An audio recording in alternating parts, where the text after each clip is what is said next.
Hi, welcome to Colleagues Getting Coffee.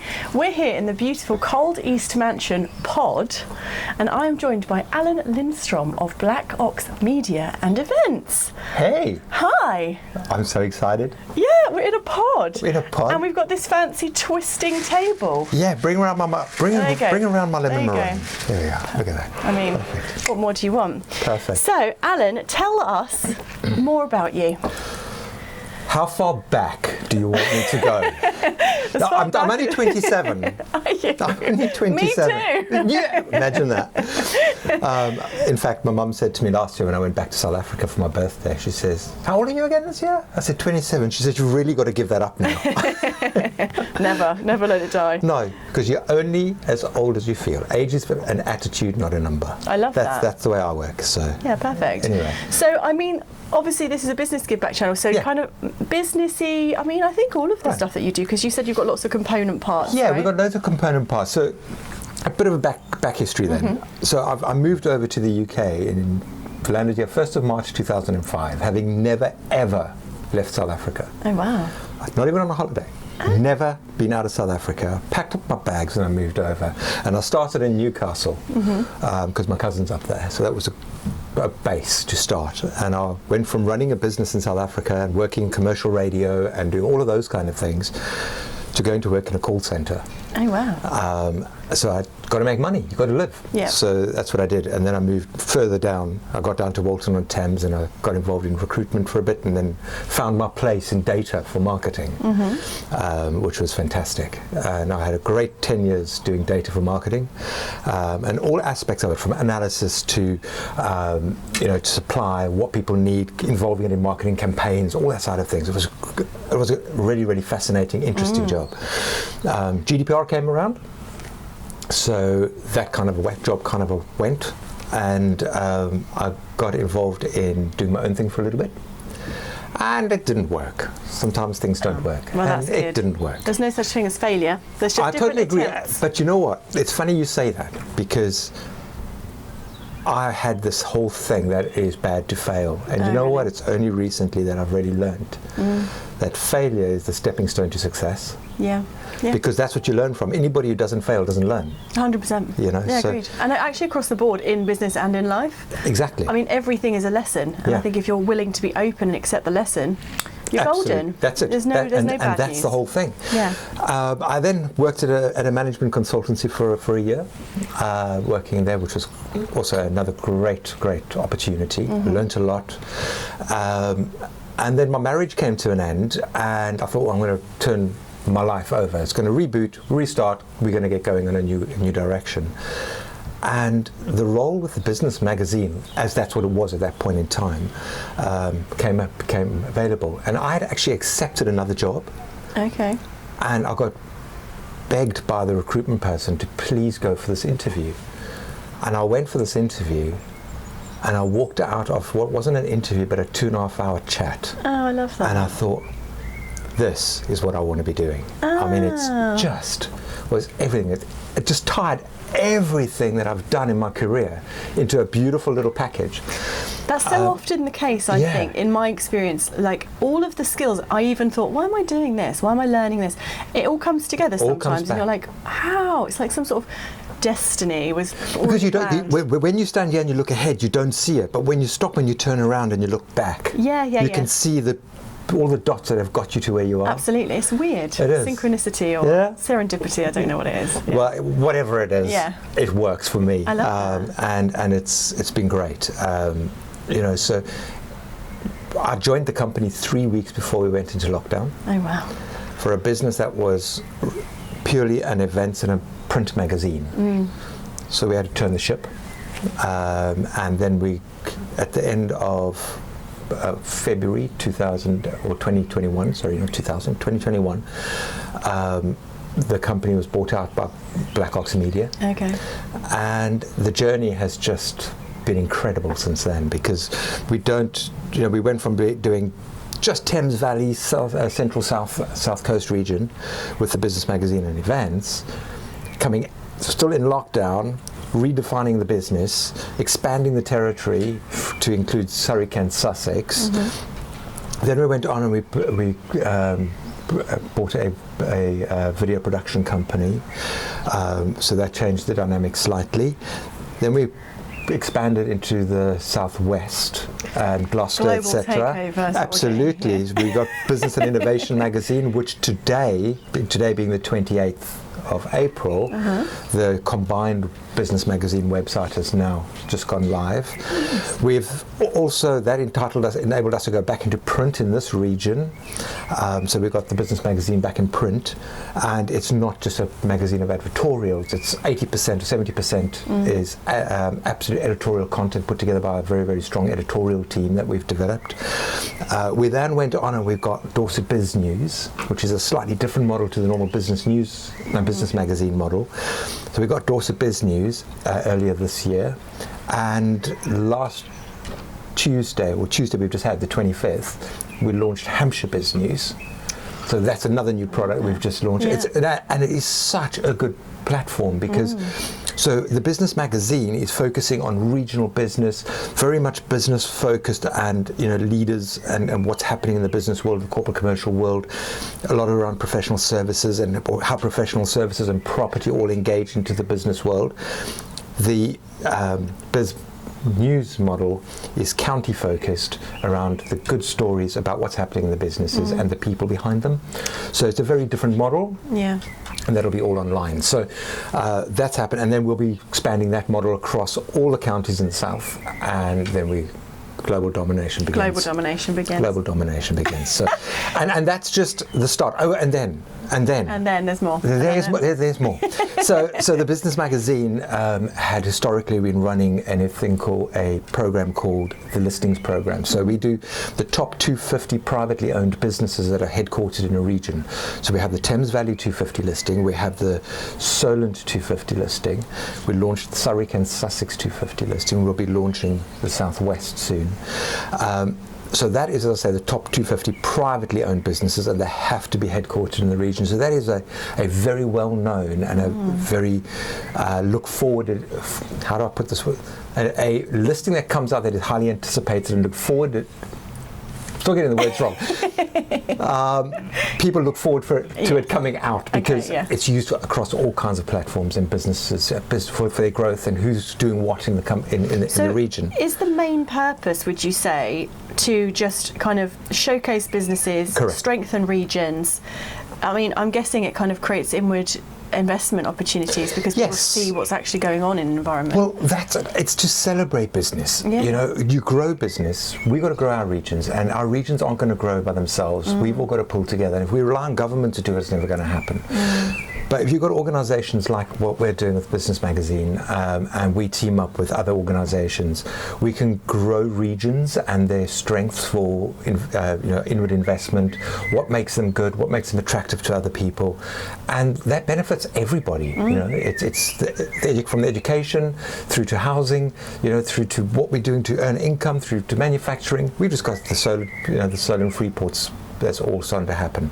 There's so much opportunity in the south. Now that's my region. I look after Hampshire, Dorset, Wiltshire, and a touch into Sussex. We've then got the Thames Valley region. We've then got the Bristol region. So we've got loads of regions we can work with. And nice help grow business. That cross section, so you can actually compare what's going on. And I'm guessing internally you can say, oh well, this is happening here. That's a great idea, an initiative. Let's do that there. Or this has been adopted here. It didn't work there. That's fascinating insights. Absolutely. And so the whole thing is, we want to inform business owners and people that have got a business interest of what is going on in the region. We want to promote what they are doing in the region, and then we want to connect the people to improve business. I love that. So it's a very simple model when you break it right down. And then we celebrate the success because then on top of everything else... Oh, one more thing. Okay, on then. We run the South Coast Property Awards, and the same in Thames Valley. We do property awards, we do the Deals Awards, which is for corporate commercial finance. We do the Technology Awards, and we do the Business Awards. So there is loads of things all around, right from promotion to celebration. Yeah, I love that. How cool is that? P2C. Promotion to celebration. That's I love that. I love that. P2C. I want to remember that. Can I use it? Yeah, you can. You heard it here first, kids. Can I grab my coffee? Do your coffee, yeah. So, yeah, you're representing the coffee part of the colleagues getting coffee today. Yeah. I love that. The thing I think most about what you're offering here, I know it's great to have it on digital platforms, and it's nice that you diversified during COVID, but I think there's so much value in physical traditional marketing. There is. And magazines. I think there's something about that. Absolutely. The effort and expertise that goes into forming that and creating something that's interesting, that captures all, which is very unusual now because it's so specific now. Everything's so like targeting, retargeting, drilling down. But actually, do you know what? We get too isolated in our lanes, or the algorithm shows us what we want to see. And I think for a magazine, you're getting a broad stroke of what's happening. And Annelies, it goes further than that in my mind. So, like I said, I was involved in marketing, and it was very much around direct marketing. Yeah. And with everything that was happening, people and digital, they were saying, at that point, was email marketing was definitely on the rise, and everybody, all they wanted was email. I hate emails. Well, have a look at your email box. I hate it. How much of those things do you actually get to read? This is personal views. Personal views. In fact, I was very silly. I've got a magazine copy in the car. I should have brought one. I could have shown it to you. I could have been reading it at the start casually. Exactly. Like, this old thing. Hi, colleagues getting coffee. We'll get one for the edit. We'll get one for the end. Yeah. So we were saying then everything's going to email.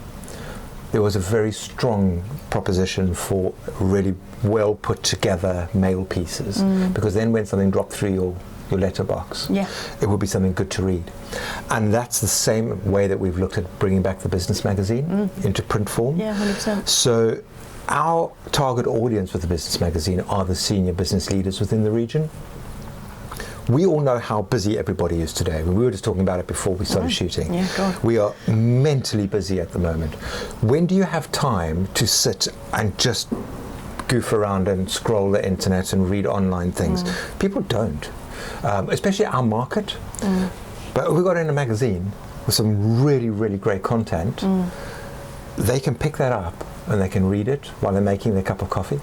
Well, 100%. And they can go back to it. When you go onto a website, you think, I need to go back to read something, and then it's gone. Well, also, the distraction and the procrastination.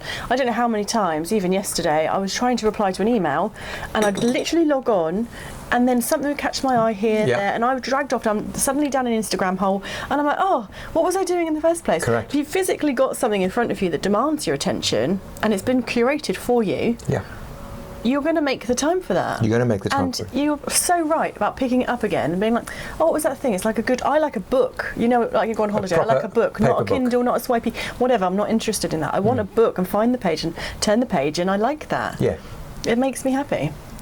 And this is why you do. Making happy. No? Makes me happy. Let's be happy. Happy. Yeah, it's amazing how when you find your happy place, it doesn't matter. I mean, I've like I said to you when we were chatting earlier, in all honesty, I've had a rough couple of weeks because there's things that go wrong. Yeah. And people don't see that because that's what's happening under the water for us to deliver a great product. Things go wrong. We've launched a new website. There was a couple of teething issues which we quickly had to sort out. It's all good. But the stress has been like, next level. But if I didn't love what I was doing, there's no ways I would have been there. 100%. And I still, to this day, after being with the business magazine now for 3 years, I have not woken up once thinking, I've got to go to work. That's amazing. It's just amazing. Like, I absolutely love what I do because I think I'm in the best job ever. Okay, so 2 questions. 2 questions. One question, what's the most interesting thing you think is happening right now on the business scene? Well, where I'm going to go with this. And I think everybody knows where I'm going to go with this. It's me getting a new car. No, it's... I thought you were going to say the lemon meringue. Okay. It's me getting my lemon meringue. The last time I had lemon meringue was in South Africa at the end of last year, and it was good. Anyway, ChatGPT. Large language models, that is going to change the face of what we're doing as in the business world. But you know, it's like when COVID came out. Well, you can take it to any big thing that's happened in the world of industry and life. Every time something comes in, you've got the doomsayers that come and say, oh, that's it, our lives are over, everything's gone, everything's changed. Or you've got the people that say, I can use that. 100%. Yeah. And I just look at what we can do with these large language models. Or ChatGPT is the common one that everybody knows. And it's fantastic. You know, so good, and it's not just about getting something to write, you know, getting ChatGPT to write something for you. You can do so much research and you can come up with so many other ideas. It's even starter for tens. Like, I've got a bit stuck in creativity, and do you know what? I'm going to just put it in. It'll fire something out, and I think, oh, immediately firing off pistons. Like, come on, let's do this. That's it. It's just a starter sometimes. That's it. I got ChatGPT to write me a blog about why ChatGPT is good for script writing for videography. And it wrote an amazing example script that a company might use to showcase their values and visions. And I thought, the amount of clients who get in their own heads, like, oh, what do we write? Oh my God, we want to showcase ourselves and what we're doing, but they just get too stuck. Yeah. Get a script made on ChatGPT, edit it, play with it, make it more your language, whatever, insert your values, and bada bing, bada boom. You haven't done that, and it writes in such a succinct way. Yeah. I mean, I think it's fantastic. I think it is an absolute godsend, and I'm looking forward to seeing where it goes. This episode's sponsored by ChatGPT. We'll wait for our check, okay, in the mail. I do think that it's going to change the world that we live in. And, you know, I was reading a book 2016-2017 time called Homos Deus. Oh, I love that book. Yeah, it's a great book. And it talks about where we were going to go. And it's exactly what he was saying. And interestingly, what he was saying is that the careers that are going to have problems are going to be your professional services. Yeah. Degrees are not going to mean anything anymore. And careers, listen to this one, careers that are going to be of value and in demand are masseurs, yoga instructors, therapists, all lifestyle kind of things. And I thought, you know, that's crazy. It's never going to happen. And here we are today. 100%. I think if I was a copywriter, I actually would have had a couple of sleepless nights about ChatGPT. But also as a videography point of once view, again, though, but turn that on its head. As a copywriter, like you just said, you can use it. Yeah. I would be saying, "Wow, this is exciting! Imagine what my copy's going to look like." For me, it's the same with videography. Like, the technology to enable people to make really good videos of themselves is amazing. Yeah. And I'm like, oh well, people won't want me to turn up on my cameras anymore. And I'm there like, you are. You're busier than ever. Yeah, but also it's great if I don't turn up. They can film themselves, send me the footage, and I can edit it. So it works. Like, I can just do more by doing less. That's it. So it's just how you frame it. Exactly. Yeah, I love it. And people are we are so programmed to be negative. Yeah, 100%. Yeah. And we just turn stuff on its head. Yeah. You know, it's like we were joking earlier about the sun coming out, and I said, well, at least the sun's still shining behind the clouds. That's exactly correct. You know, and it does. Second question. Uh-oh. What is your biggest takeaway about business? What's the biggest thing that helps people be successful in business? People who give. Go in with it. If you just want to take, your life won't be great. Okay. And the business won't be great. You could have a short-term success. But if you look at everybody and everything that's really been around for a long time, they give. Yeah. And it's about adding value to people's. We're all here to add value to each other. I love that, yeah. So look at Dorset as an example. They have definitely got a attitude of there's enough for everybody to go around. So it's never been, well, from when I started, as I say, going into the business world of my own in 2018, and I was doing a lot of events down that way. It was never a case of this is all mine. This is a case of how can we help you? Yeah. How can we help you to grow? And that was across all sectors that I looked at. Everybody just wanted to help everybody. And that is definitely transpiring now in Hampshire as well, which is such a great thing to see. Where, you know, I'm involved with lots of professional services. You go to lots of these different networking events, but it's the same faces. Everybody's friends. Everybody's wanting to help each other. They talk about various things, and you know, they're all there to support each other for their own growth. I think it's a new thing in Hampshire because of I think historically the whole Portsmouth versus Southampton thing is a bit of a barrier to that. Yes, and you know what's so great about because that is, so one of my personal missions in life, and I get laughed at by this, is we've got the Portsmouth Southampton issue. We've got the North-South Hampshire issue. And then we have the Hampshire-Dorset issue. And we've got to touch into the Wiltshire issue as well. And everybody's got their own little verticals. I mean, even to Winchester's another one. Winchester seems to be its own little pod. And my mission is, how do I help to be able to bring all of that together? Because we've got a powerful South region. And that's where people like Lee Sarah from Business South come in. Well, yeah, because what she's doing. The Central South agenda is amazing. And obviously I was involved in MIPIM, and we went over with 25 partners, all to represent inward investment in the Central South, because it's a middle ground that's just not shouted about at all. People think London, or they think that we're just in the middle, just in a bubble. But there were companies with the same outcomes, like rival companies, essentially, who were all promoting the same thing, understanding that, you know, I could demarcate myself here, but actually the greater good is better than for the one. Absolute strength and unity here. Absolutely. And you know, it goes further, Annelies, because if you look at when people talk about various areas in the UK, they'll talk about, you know, we've got the Midlands, or we've got the North, or we've got London, as you say, or, you know, we've got these. But we don't talk about the Central South. No, we don't. We have Hampshire, or we have Dorset. Well, let's make a powerhouse region. 100%. And that's what it's all about. Because look, we've got a powerhouse region. Look, it's beautiful. We're in a pod.